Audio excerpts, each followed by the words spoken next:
In this video tutorial, we are going to study about the type of another asexual reproduction, that is budding. अब बेटा जैसे मैंने पिछले lecture के and में मैंने आपको बताया था, बड हम जनरली पढ़ते हैं, it is basically a outgrowth part of an organism, जहाँ पर क्या होता है, न्यूक्लियस स्प्लिट होता है और न्यूक्लियस की कॉपी चले जाती है उस बर्ड में. बेसिकली हम कहीं ना कहीं जानते हैं कि it is an outgrowth, but the process of budding can be internal also. तो on the basis of the bud will form externally, यानी कि बॉडी के बाहर होगा या अंदर होगा, उस बेसिस में the process of budding is divided into two category. अगर एक्सटर्नल यानी कि बाहर फॉर्म हो रहा है तो एक्सटर्नल बर्डिंग, अगर एक्सटर्नल बर्डिंग को ही हम क्या कहते हैं, एक्सोजीनस बर्डिंग, राइट. और अगर इंटरनली होगी तो इसे हम कहेंगे इंटरनल बर्डिंग या फिर एंडोजीनस बर्डिंग. पहले हम थोड़ा एग्जांपल्स देख लेते हैं कि किस किस में एक्सटर्नल बर्डिंग और किस किस में इंटरनल बर्डिंग होगी. एनसीईआरटी को लेते हुए चलेंगे, थोड़ा एनसीईआरटी सेंट्रिक चलेंगे, पर जो गेम्यूल्स फॉर्मेशन की प्रोसेस है वो मैं थोड़ा आपको डिटेल में पढ़ाऊंगा, जो आपकी बुक में नहीं दे रखा है. उसके पार्ट्स भी देखेंगे और इसके इंपॉर्टेंस क्या है वो भी देखेंगे, ठीक है. अब देखिए एक्सटर्नल और एक्सोजीनस बर्डिंग होती किस में. पहला एग्जांपल आता है आपका यीस्ट, सेकंड आता है आपका हाइड्रा, थर्ड आता है आपका स्पंजेस, ठीक है. कौन सा फाइलम, पोरीफेरा. हाइड्रा कौन सा फाइलम, निडेरिया. अच्छा, why they are known as Cnidaria, Coelenterata भी बोलते हैं, निडेरिया भी कहते हैं. Why they are known as Cnidaria, this is question for you, try to answer it in comment section please. अब देखिए इंटरनल, ये तो हो गया एक्सटर्नल फर्टिलाइजेशन, इसकी सबकी प्रोसेस हमने इजीली पढ़ रखी है कि external fertilization, sorry external budding. External budding basically होता क्या है, जैसे अगर मैं ईस्ट की बात बताऊं तो ईस्ट में क्या होता है, yeast again, yeast is a colonial as well, colonial है but it is a single celled organism, right. तो ये अगर ईस्ट है, इसमें क्या होगा, initially there will be a process of formation of bud होगा, ठीक है. अब ये न्यूक्लियस की कॉपी क्या होगी, बर्ड में सप्लाई हो जाएगी, ठीक है. न्यूक्लियस की कॉपी पहुंच जाएगी और क्या होगा, either it can be seen independent और it can be seen in a long chain.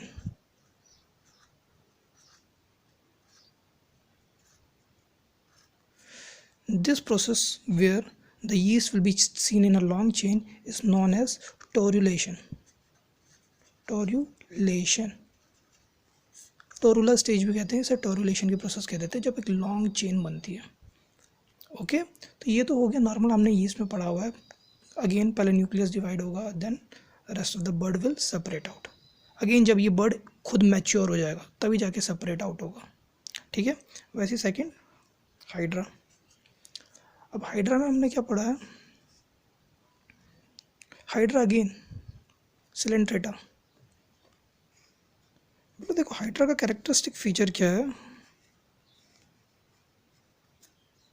एक रफ डायग्राम मैं आपको बता रहा हूँ एक्सप्लेनेशन के लिए. It is stationery.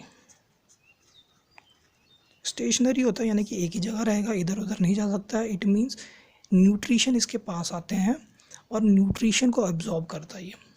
अगेन वही process, if there have to be a process of cell division, there have to be presence of abundance of nutrition. अगर न्यूट्रिशन प्रेजेंट होगा तभी जाके क्या होगा, this hydra will start forming bird,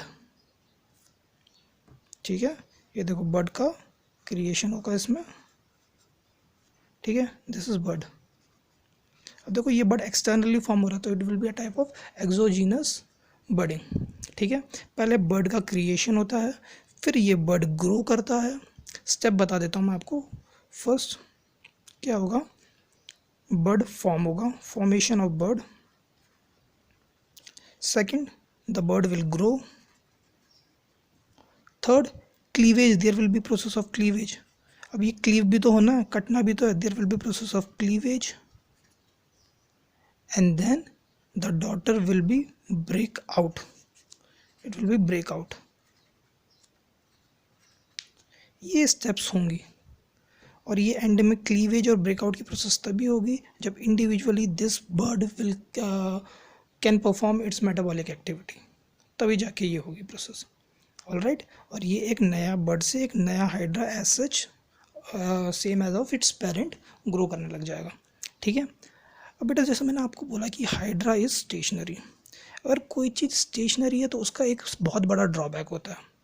सबसे बड़ा drawback किसी भी स्टेशनरी चीज़ का क्या होगा कि एक जगह रहेगा तो एक जगह में न्यूट्रिशंस क्या होंगे, लिमिटेड होंगे। तो initially when there will be presence of more nutrition, तब तो हाइड्रा बहुत आसानी से बर्ड फॉर्मेशन करने लग जाएगा, और more nutrition will results into formation of more buds. यानी कि ज़रूरी नहीं है सिर्फ एक बर्ड फॉर्म होगा, हो सकता है मल्टीपल बर्ड भी फॉर्म हो सकते हैं, पर क्यों कब होंगे, when there will be presence of abundance of nutrition. जब एबंडेंस ऑफ न्यूट्रिशन होंगे तभी जाके क्या होगा, मोर बर्ड फॉर्मेशन होगा। ठीक है। तो ये थी आपकी कुछ प्रोसेस जो कि हमने देखा, एक्सटर्नल बर्डिंग और exogenous budding in yeast and hydra. Sponges में भी सेम कंडीशन होती है, एक स्मॉल बर्ड फॉर्मेशन होता है और उसी से क्या होता है, न्यू स्पंज फॉर्म करते हैं। ठीक है। अब बेटा देखो मैं आता हूँ इंटरनल बर्डिंग में, which is basically endogenous type of budding. अब देखो ये एंडोजिनस टाइप ऑफ बर्डिंग का बहुत अच्छा एग्जाम्पल आता है आपका स्पॉन्जेस। एंड बेटा it is very most important, ये कब होगी, it will always take place in unfavourable condition, रेबल कंडीशन। और अनफेवरेबल कंडीशन में जब भी कोई चीज़ होती है तो देखो जैसे हमने अमीबा के केस में पढ़ा था, सिस्ट फॉर्म होती है, एक प्रोटेक्टिव टाइप की लेयर फॉर्म होती है, यहाँ पर भी एक प्रोटेक्टिव टाइप की लेयर ही फॉर्म होगी। एंड बेसिकली जो स्ट्रक्चर फॉर्म होता है उस स्ट्रक्चर को कहते हैं gemmules. And the process of formation of gemmule is known as gemmulation. अब यहाँ पर गैम्यूल फॉर्मेशन की प्रोसेस होती है जो कि बहुत इंपॉर्टेंट है, और ये किस टाइप का आपका बर्डिंग होता है, this is a type of internal budding. Now we are going to study about the internal budding in sponges.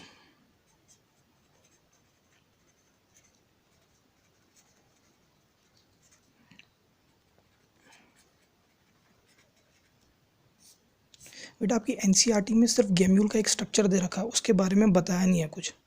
ठीक है ना। अब देखिए जब इंटरनल बर्डिंग इन स्पंजेस की बात कर रहा हूँ तो ये होगी कब, जैसे मैंने बताया अनफेवरेबल कंडीशन में होगी, और किसका के लिए रिस्पॉन्सिबल होगी, for the process of formation of gemmules, और इस प्रोसेस का नाम क्या होगा, गैम्यूलेशन। ठीक है। अब बेटा this gemmules and why it is important, why the formation of gemmule is important now. अगर स्पॉन्जेस को मैं कह रहा हूँ कि वो एक एक्सटर्नल बर्ड फॉर्म करके रिप्रोड्यूस कर सकता है, तो ना why there is a need of formation of gemmule. बेटा इसका आंसर यहीं पर है जो मैंने आपको बताया। अगेन स्पंजेस आर स्टेशनरी, अगर कोई भी चीज़ स्टेशनरी हो गई तो एक टाइम आएगा जिसके वजह से क्या होगा, there will be scarcity of nutrition. If there will be scarcity of nutrition तो क्या होंगे, स्पंजेस विल डाई।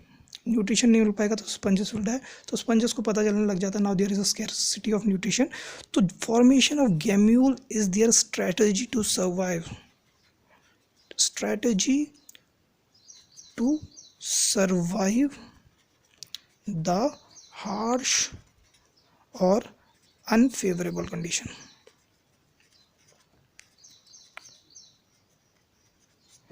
स्पंजेस हमेशा गैम्यूल या फिर प्रोसेस ऑफ गैम्यूलेशन कब करते हैं, when there will be scarcity of nutrition, that will be unfavourable condition. क्योंकि अगर एक ही जगह रहेंगे तो एक ही जगह रह के क्या होगा, यहाँ पर अगर जितना न्यूट्रिशन अवेलेबल है वो सारा अब्जॉर्ब कर लेगा।